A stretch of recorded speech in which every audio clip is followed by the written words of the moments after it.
Kalau sudah kita dengarkan tadi apa makna sunnah, fahamlah kita bahwa sunnah itu agama yang benar-benar berasal dari Nabi Muhammad sallallahu alaihi wasallam.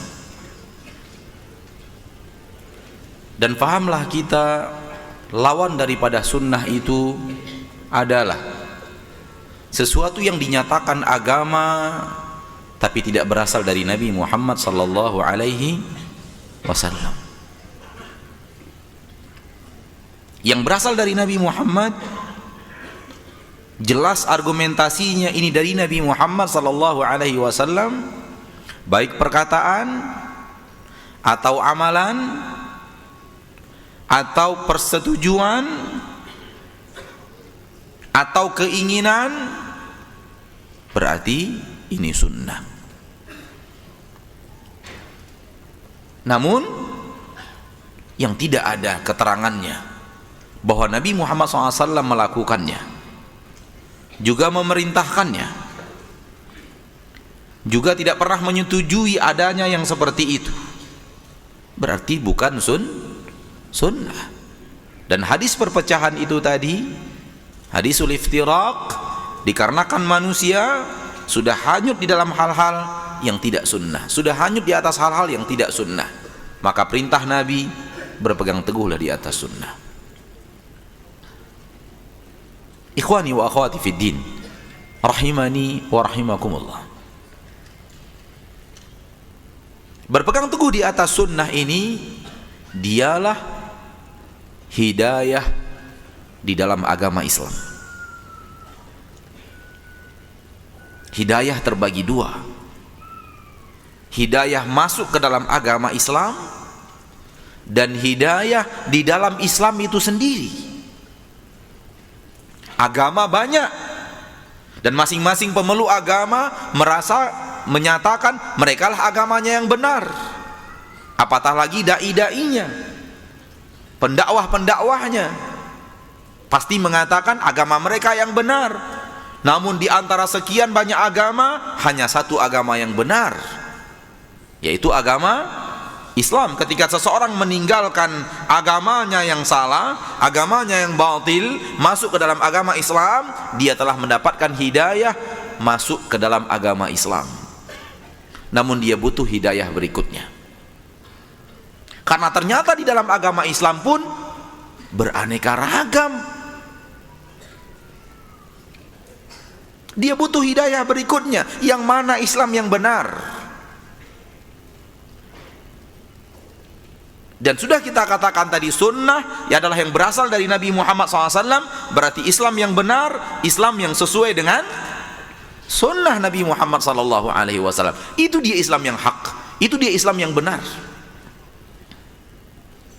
Dia butuh lagi hidayah setelah masuk ke dalam agama Islam untuk masuk ke dalam sunnah Nabi Muhammad sallallahu alaihi wasallam. Di akhirat kelak Nabi memiliki haud di padang mahsyar, telaga, danau yang luas, airnya lebih manis daripada madu, lebih putih daripada susu. Barang siapa yang bisa minum dari telaga ini tidak akan haus dan dahaga untuk selama-lamanya setelah dahaga panjang di bawah terik matahari yang teramat panas di padang mahsyar.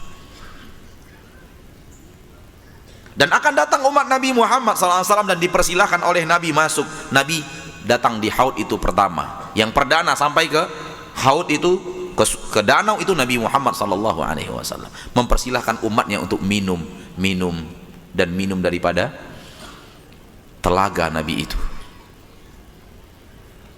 Kemudian ada umat Nabi Muhammad yang mau masuk, dihalang-halangi oleh malaikat. Nggak boleh. Nabi Muhammad tahu itu umatnya. Nabi Muhammad mengatakan, ummati, wahai malaikat, itu umatku. Seolah-olah Nabi mengatakan, biarkan wahai malaikat, biarkan mereka masuk, itu umatku. Nabi sayang kepada kita, umatnya. Nabi memikirkan keselamatan kita, umatnya.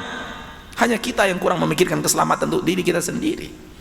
Kita lebih memikirkan syahwat kita, kita lebih memikirkan nafsu kita lebih memikirkan cita-cita dan keinginan kita, Kita lebih memikirkan anak-anak kita. Nabi Muhammad mengorbankan segala kemampuannya untuk kepentingan umatnya. Ummati, ummati, umatku, wahai malaikat, umatku itu. Kata para malaikat, innaka la tadri ma ahdatsu ba'dak. Engkau tidak tahu, wahai Nabi, wahai Rasul, wahai Muhammad, mereka telah merubah-rubah agamamu setelahmu, telah membuat sesuatu yang bukan bahagian daripada apa yang kau perintahkan. Tahu apa yang dikatakan Nabi setelah itu? Suhkan, suhkan, menjauh, menjauh, kalian menjauh. Yang ingin sampai ke telaga Nabi harus berpegang teguh dengan sunnah Nabi. Maka ajakan berpegang teguh kepada sunnah bukanlah ajakan untuk memecah belah umat, tapi mengajak umat kepada jalan keselamatan, untuk mereka bisa sampai kepada telaga Rasul kita tercinta Muhammad sallallahu alaihi wasallam.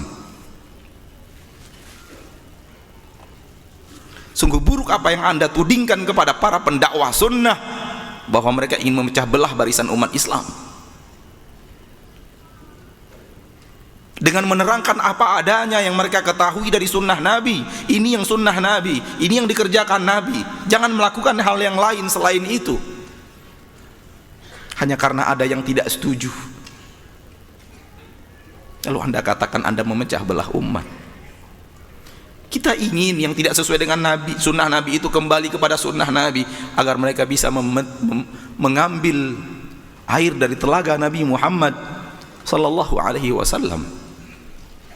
Kita tidak menjamin kita sampai ke telaga itu dan bisa meminumnya, namun kita berusaha, dan semoga Allah memberikan hidayah, semoga Allah memberikan taufiknya.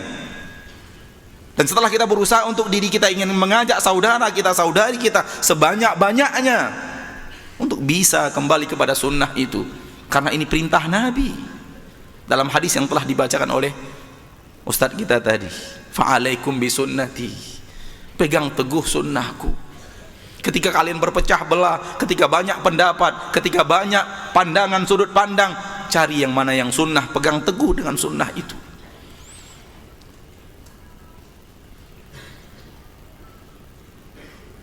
Di sini ketika seseorang tahu apa yang sedang dilakukan oleh dai-dai yang mengajak kepada sunnah Nabi sebenar-benar pengetahuan, maka yang akan mereka katakan adalah, ini adalah bukti kasih sayang dai itu kepada manusia, bukan benci mereka kepada manusia. Sebahagian orang mengatakan, kalian selalu menyalah-nyalahkan orang. Bukan menyalahkan, mengajak kepada yang benar.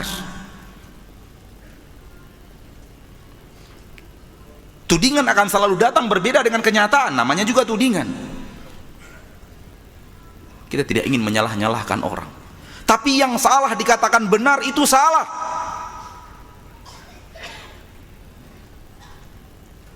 Seorang komandan, pimpinan, karyawannya salah lalu dibenarkan, kesalahan pimpinan itu sendiri. Yang salah harusnya dibenarkan supaya benar. Maka mengajak kepada sunnah, mengajak kepada kebenaran, karena sunnah itu dari Nabi Muhammad sallallahu alaihi wasallam. Yang tidak dari Nabi Muhammad tidak sunnah. Seseorang datang ke masjid setelah para sahabat tiada. Yang hidup adalah murid-murid para sahabat. Datang ke Masjid Nabawi, Masjid Madinah. Yang hidup ketika itu tidak ada lagi sahabat Nabi, yang ada adalah murid-murid para sahabat. Di antaranya Sa'id ibn al-Musayyib, murid senior para sahabat Rasulullah sallallahu alaihi wasallam, ulama terkenal, ahli hadis, ahli fikih, ahli ilmu agama, ahli sunnah. Kemudian orang itu masuk setelah azan subuh, sholat 2 rakaat, tambah 2 rakaat, tambah 2 rakaat, tambah 2 rakaat. Semangat, tapi tidak sesuai dengan sunnah. Dihampiri oleh Sa'id ibn Musayyib, seorang ulama, dan berkata, saudaraku, Rasul hanya memerintahkan kita untuk sholat 2 rakaat sebelum subuh. Orang ini mengatakan, Ayu'adzibuni Allahu bisalah? Aku kan hanya sholat, apakah Allah akan tega mengadabku karena aku sholat? Masa sih aku akan diadab oleh Allah? Aku kan sholat. Ini bahasa kita sekarang kalau diterjemahkan secara bebas. Apa sih yang mereka lakukan? Cuma baca Quran kok disalah-salahkan? Mereka kan sholat kok disalah-salahkan? Yang salah itu peminum khamar, yang salah itu orang yang tidak sholat, yang salah itu para pezina. Orang yang sholat nggak pernah salah. Seperti itulah kira-kira yang dikatakan orang ini. Ayu'adzibuni Allahu bisalah? Apakah Allah akan mengadab saya karena saya sholat? Namun dia lupa, dia bicara dengan seorang ahli ilmu, dia berbicara dengan seorang ulama, dia berbicara kepada seorang yang mengerti urgensi berpegang teguh dengan sunnah.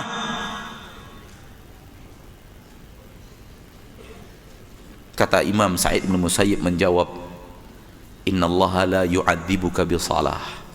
Allah tidak akan adab engkau karena engkau salat, walakin yu'adzibuka bimukhalafati sunnah. Akan Allah adab kamu karena kamu menyelisihi sunnah.